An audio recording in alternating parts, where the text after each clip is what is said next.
ఈరోజు వార్షిక తనిఖీలో భాగంగా నర్సీపట్నం రావడం జరిగింది.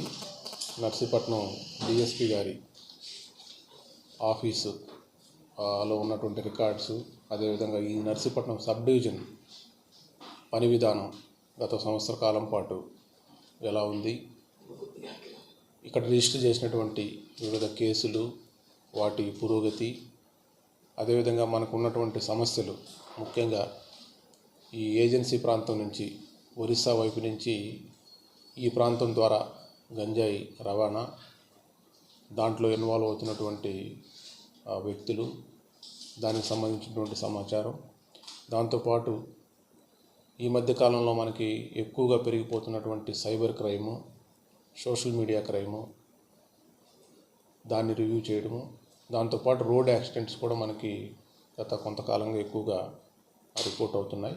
సో వాటి మీద రివ్యూ చేయడానికి ఈరోజు ఇక్కడికి రావడం జరిగింది. ఈ విషయాలన్నిటి మీద రోజువారీగా కూడా మేము రివ్యూ చేస్తుంటాము.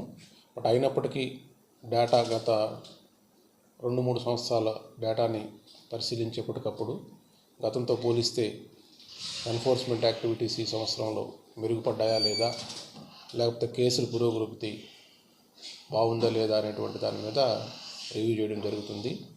మనకి గాంజాయికి వచ్చేటప్పటికి అందరూ చూసే ఉంటారు. సో లాస్ట్ ఒక 1 వీక్ నుంచి కూడా ఈ సబ్ డివిజన్ పరిధిలోనే ప్రారంభమైంది అభ్యుదయం అనేటువంటి ఒక కార్యక్రమం ద్వారా ఈ డ్రగ్స్ని సమాజంలో నుంచి తీసివేయాలి, డ్రగ్స్ రహిత సమాజాన్ని నిర్మించాలనేటువంటి లక్ష్యంలో భాగంగా పాయికరావుపేట టు ఇచ్చాపురం అని చెప్పి ఒక సైకిల్ యాత్ర ప్రారంభించడం జరిగింది. అది ఈ సబ్ డివిజన్ పరిధిలోని పాయికరావుపేటలో ఈ నెల 12వ తారీఖు ప్రారంభించారు. సో లాస్ట్ 7 డేస్లో కూడా ఈ అనకాపల్లి సబ్ డివిజన్, అదేవిధంగా నర్సీపట్నం సబ్ డివిజన్ పరిధిలో జరుగుతుంది.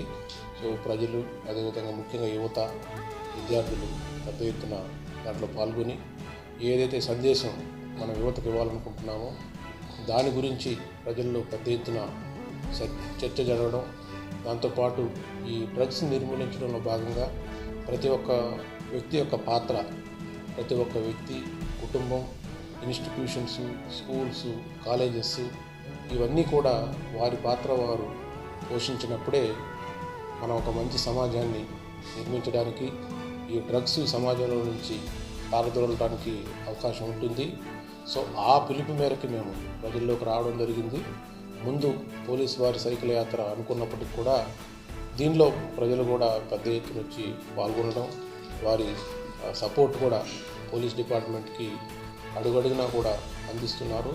సో ఇది చాలా దిగ్విజయంగా సాగుతున్నందుకు చాలా సంతోషంగా ఉంది. దాంతోపాటు ఎవరైతే ఈ గంజాయి రవాణాలో ఇన్వాల్వ్ అయ్యి ట్రాన్స్పోర్ట్కి సహకరిస్తూ, అదేవిధంగా గంజాయి అమ్ముతూ, కొన్ని దగ్గరలో అమ్మడంతో పాటు గంజాయి సేవించడం కూడా జరుగుతుందో అలాంటి వారిని పోయిన సంవత్సరం 4 నెలల కాలంలో దాదాపుగా 2500 మందిని అరెస్ట్ చేయడం జరిగింది 870 కేసుల్లో. దాంతోపాటు ఇప్పుడు వరకు మనం విశాఖపట్నం రేంజ్ పరిధిలో చూస్తే 95 మంది పైన ఫిట్ అండ్ డిపిఎస్ యాక్ట్ కేసులు ఉన్నాయి, 61 మంది పైన పీడీ యాక్ట్లు ఉన్నాయి. ఇది కాకుండా 1476 మంది పైన సస్పెక్ట్ షీట్స్ ఓపెన్ చేయడం జరిగింది. ఇవంతా కూడా లాస్ట్ 1 year 4 monthsలో జరిగినటువంటివి. దీంతో పాటు ఫైనాన్షియల్ ఇన్వెస్టిగేషన్ అని చెప్పి ఆర్థిక అంశాలపైన, మూలాలపైన యాక్షన్ తీసుకోవాలనేటువంటి దాంతో దాదాపుగా 14 మందికి సంబంధించినటువంటి ఆస్తులు కూడా అటాచ్ చేయడం జరిగింది, ఫ్రీజ్ చేయడం జరిగింది. ఇదే కాకుండా అవేర్నెస్ క్రియేట్ చేయాలి ప్రజల్లోకి అని చెప్పి గత సంవత్సరం 4 నెలల కాలంలో సంకల్పం అనేటువంటి ఒక కార్యక్రమాన్ని మనం పెద్ద ఎత్తున ఈ రేంజ్ పరిధిలో కండక్ట్ చేసి 20,000 ప్రోగ్రామ్స్ పైచిలికి చేశాము. దానిలో 12 లక్షల మంది పబ్లిక్ పార్టిసిపేట్ చేశారు. దాదాపుగా 4 లక్షల మంది విద్యార్థులు కూడా దాంట్లో పాల్గొనడం జరిగింది. సో ఇదంతా కూడా ఈ డ్రగ్స్కి యువతను ముఖ్యంగా దూరంగా ఉంచాలి, వారి భవిష్యత్తు పాడవకూడదు. ఎవరైతే ఈ డ్రగ్స్ ప్రభావానికి లోనవుతున్నారో వాళ్ళు వేరే నేరాలకు కూడా పాల్పడుతున్నారు.